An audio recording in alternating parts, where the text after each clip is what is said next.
Good morning, শুভ সকাল সবাইকে। কেমন আছো বন্ধুরা? আশা করি সকলে অনেক ভালো আছো, আমিও ভালো আছি। কিন্তু ঠান্ডাটা আমার কমছে না কিছুতেই। কমবে কি? ফ্রিজ থেকে বের করে করে ঠান্ডা খাচ্ছি, মিষ্টি খাচ্ছি, তার ঠান্ডা কমবে কি? আমারই দোষ, নিজেকে সামলাতে পারি না। যাই হোক, অনেক সকাল সকাল উঠেছি বন্ধুরা। আজকে উঠে রান্না ভাত হয়ে গেছে, এখন রান্না করব বাটা মাছের ঝোল।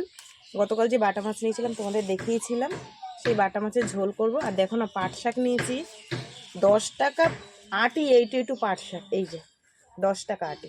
আমি বলছি নেবো না, বলছে 2 আটি নাও, 15 টাকা দিও। তারপরে 2 আটি নিয়েছি। এই বছরের প্রথম পাট শাক। তোমাদের দাদা হয়তো দেখলে ভীষণ খুশি হবে। আর এটার মধ্যে আলু, ওই আলু না, সরি, পটল কেটেছি। পটল 10 টাকা শ। ভাবতে পারো, দুদিন পর মানে 5 টাকা কিলো কেউ খাবে না, আর এখন 10 টাকা শ।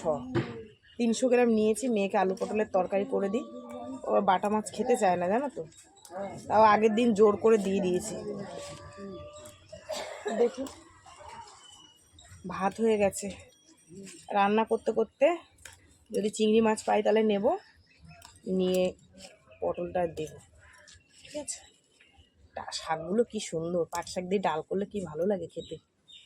আমাদের দাদাভাই তো এইসব জিনিস এত ভালোবাসে, তার জুত মতন রান্না করে দিতে পারলে ভীষণ খুশি, বুঝলা। এ হচ্ছে ব্যাপার।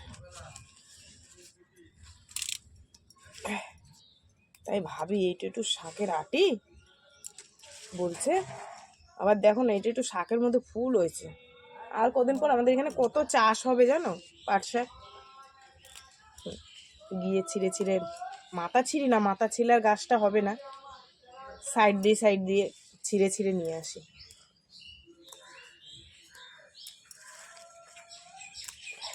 যাই, অনেক বেলা হয়ে গেছে। চিংড়ি মাছ আছে বাবু?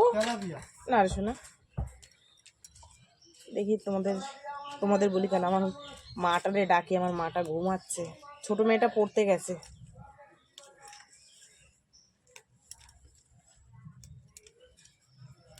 হয়ে গেছে বাচ্চা। একটু শাকসবজি খেতে, একঘেয়া মাছ টাছ ভালো লাগে না, একটু শাকসবজি হলে ভালো লাগে। আর শাকসবজি খাওয়া কত উপকার। এখনকার বাচ্চারা তো খেতেই চায় না। বাচ্চারা, আমার মেয়েদের কথা বলছি, শাক খেতে চায় না। বড় মেয়েটা খায়, ছোট মেয়েটা খেতে চায় না।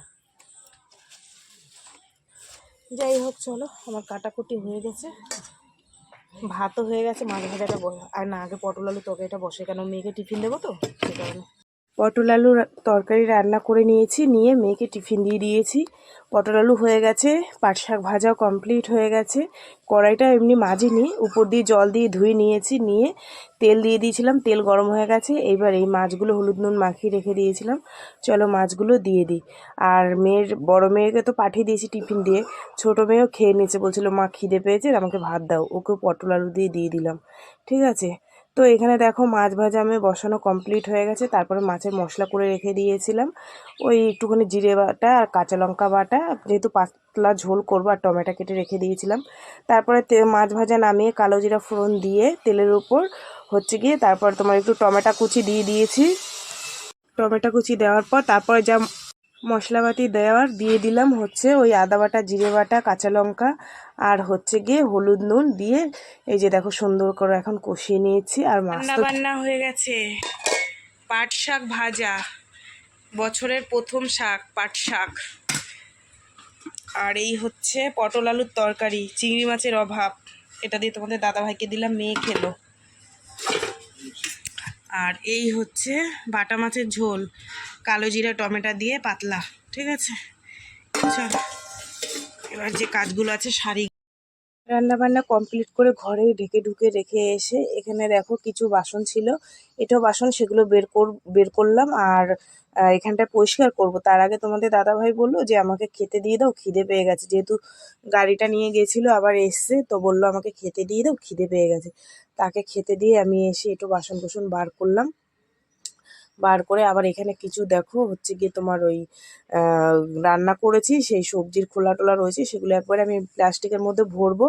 ভরে যেহেতু রেখে দেবো, যেহেতু কালকে দাদাভাই আসবে ওই ময়লা নিতে, ওনাকে দিয়ে দেবো। তো ঝাড় দিয়ে কাছি কাছি নিচ্ছি, একবারে প্লাস্টিকের মধ্যে ভরে নেবো। আরও ময়লা আছে বাইরে, তো সেগুলো একবারে করে দাদাভাই কালকে আসবে দিয়ে দেবো। সেই জন্য এই জায়গাটা পরিষ্কার করছি, আর এই জায়গাটা মুছবো, রান্না করেছি তো, নাহলে মাছিতে একদম মানে। আমার ঘরটা জানো তো এই সোফাটা রেখে ছোট হয়ে গেছে। আগে সোফাটা ছিল না, অনেকটা জায়গা ছিল, এবার এত বড় সোফাটা রাখলে তো একটু জায়গা আটকাবে, তাই না? এবার ঠাকুর ঘরটাও বেশি দেখা যাচ্ছে না, যাই হোক আর কি করা যাবে। ঠিক আছে, এখানে দেখো আমি ঘর মুছতে চলে এসেছি, নিয়ে নিলাম ফিনাইল। ফিনাইল দিয়ে এবার সুন্দর করে মুছে নেবো, যেহেতু মেয়ে তোমাদের দাদাভাইয়ের খাওয়া দাওয়া কমপ্লিট হয়ে গেছে, আর কোনো ঝামেলা নেই। আর আমার খাওয়া নিয়ে অত চিন্তা নেই, ইচ্ছে হলে খেলাম, না ইচ্ছে হলে খেলাম না, সকালবেলায় অত চাপ নেই, যেহেতু দুপুরবেলাটা অত ভাত লাগবেই। তো যাই হোক, দেখো এখানে আমি ফিনাইল নিয়ে বসে পড়ছি ঘর মুছতে। আর এত যাই বাজারে, একটা তোমাদের দাদাভাইকে বলেছি একটু লাঠি এনে দাও মোছার জন্য, তাহলে খাটের তলাগুলো ভালো করে মুছতে পারবো, কারণ আমি তো ঢুকতে পারি না পায়ে ব্যথা বলে। হ্যাঁ, ওর জন্য তোমাদের দাদাভাইকে বলছি, আসলে না মনে থাকে না জানো তো।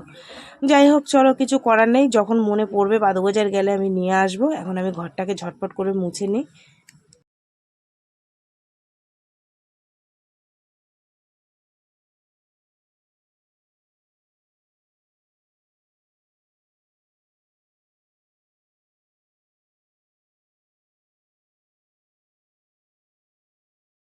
তোমাদের দাদাভাই পরশুদিন গাড়ির চেনটা লাগিয়ে এসছে, কিছু দূর এসছে, চেনটা আবার কেটে গেছে। আমাকে ফোন করে বলছে বলছে রাগে রাগে বলছে। আমি বলছি দেখো মাথা ঠান্ডা করো, মাথা ঠান্ডা করে, আসলে 3 দিন ধরে ওরা ঠিকই করছে না ঠিক মতো। তোমাদের দাদাভাই দিয়ে স্কুটি নিয়ে কাজে বেরিয়ে যায়, ওরা ঠিক করে না জানো তো, কোনো রকম ঠিক করে দেয়।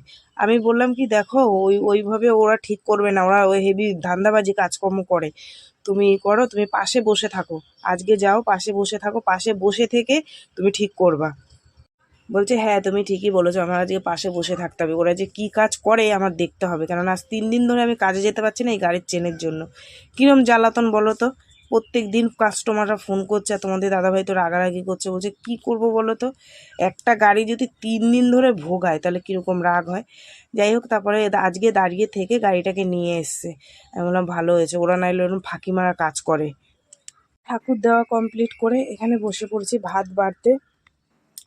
ভাত আর ভাত রান্না করেছি, পাট শাক ভেজেছি, পটল আলুর তরকারি করেছি, মাছের ঝোল করেছি, তোমাদের দেখিয়ে দিয়েছি। যাই হোক, এখন ভাত বাড়বো, বেড়ে 4জনে মিলে, ও হ্যাঁ 3জন, দূর মেয়ে তো কাজে গেছে, 3জনে মিলে খাওয়া দাওয়া করবো, করে একটু শোবো, ঠিক আছে।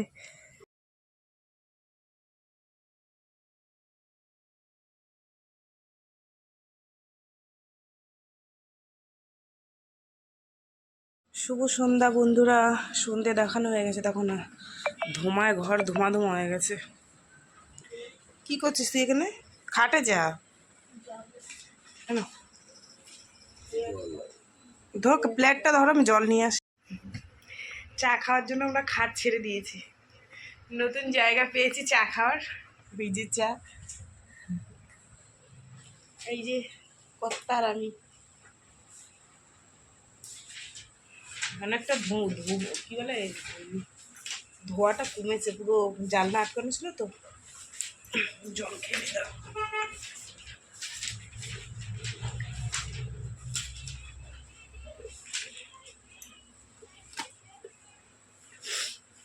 সোফাটা হয়ে যা হয়েছে না, সারাদিন এখানেই দিন কেটে যায়, শুয়ে বসে খাট লাগে না।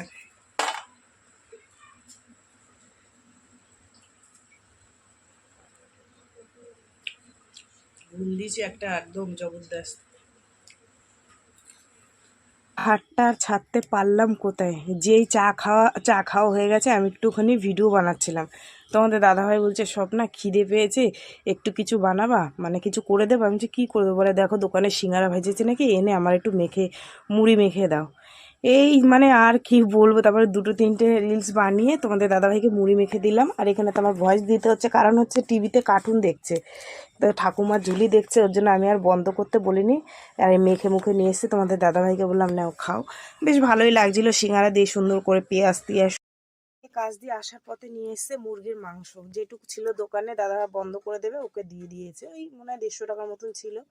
তো যাই হোক, আনার পর ভালো করে ধুয়ে টুয়ে মশলাপাতি দিয়ে, জানোই তো মাংস রান্না করতে আর কি বলবো, কি লাগে না লাগে তোমরা প্রত্যেকেই জানো। এখনকার ছেলেরাও জানে মাংস রান্না করতে কি লাগে। তো যাই হোক, ওটা আর বললাম না, সব কিছু দিয়ে টিয়ে কষিয়ে টষিয়ে এই যে বসিয়ে দিয়েছি। ঠিক আছে, চলো এটা হোক, হলে পর তারপর খেতে দিয়ে দেবো। এখন বাজে 10টা 10, রান্না বান্না কমপ্লিট। তোমাদের দাদাভাই বলছে 3 দিন কাজে যেতে পারিনি, সব না তাড়াতাড়ি খেতে দাও। বলে আমি বলছি দেখো মাংস রান্না করতে তো একটু টাইম লাগে না, ভালো করে কষাতে হয়। বলে সে সোফার উপর ঘুমিয়ে পড়েছিল। তারপরে আমি আবার ডাকলাম যে ওঠো, রান্না হয়ে গেছে। তার মধ্যে আমার বোন এসেছিল, বোনকে একটু দিলাম। ঠিক আছে, বোনকে একটু দিলাম, আর যা ছিল আমরা খেলাম। আর পাশে না রড কাটছে, তো এত ভয়েস দিতে অসুবিধা হচ্ছে। আমার যে কি অসুবিধা হয় এখানে, এখন কি করব বলো তো। মানে একটু শান্তি মতন ভয়েস দিতে পারি না। যেমন কলের আওয়াজ হয়, রাস্তার সামনে কল, গাড়ি ঘোড়া, এই মানুষের বাড়ি কাজকর্ম হয়, খুব সমস্যা। এখন কি করব, সবার জন্য তো আমার আর সমস্যা দেখলে হবে না। যাই হোক, চলো বন্ধুরা, আমরা এখন খাওয়া দাওয়া করি। ঠিক আছে, আজকের মতন সবাইকে টাটা। আগামীকাল সবার সাথে দেখা হবে। সবাই খুব ভালো থেকো, সুস্থ থেকো।